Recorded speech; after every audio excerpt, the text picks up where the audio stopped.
Црната кампања на власта нема да го смени позитивното делување на ВМРО-ДПМНЕ на престојните двојни избори, уверува лидерот на партијата Христијан Мицкоски. Тој ветува повеќе пари за граѓаните, обезбедувајќи најмалку 250 милиони евра годишно за општините. Мицкоски најави дека во фокусот на програмата на ВМРО-ДПМНЕ приоритет ќе бидат капиталните инвестиции. Црната кампања е карактерна особина на оваа влада. Не очекуваме дека таа црна кампања ќе престане, која што изобилува со монтажи, со навреди, со многу измислици, клевети и така натаму.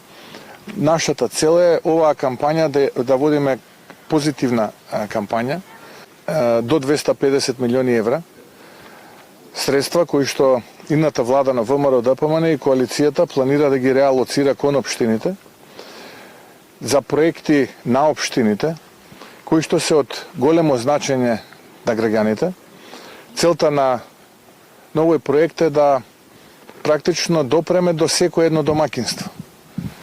Да ги задоволиме основните потреби со кои што ќе обезбедиме поквалитетен живот на македонските граѓани.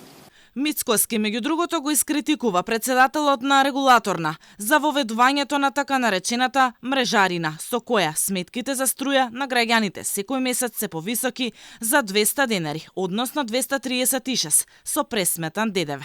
Она кое што е важно, тоа е она наметната такса за пристап на мрежата, која што ја наметна, би рекол, окторираниот председател на регулаторната комисија за енергетика, целосно партизираниот Бислимовски, ќе биде укината, нема да постои, бидејќи цениме дека нема потреба од таков тип на оптоварување на граѓаните. Мицкоски вели дека за време на изборната кампања ВМРО-ДПМНЕ ќе биде насочена кон нудење решенија и политики наменети за решавање на проблемите и потребите на граѓаните. Тој нема дилема дека ВМРО-ДПМНЕ ќе оствари убедлива победа на престојните парламентарни и председателски избори.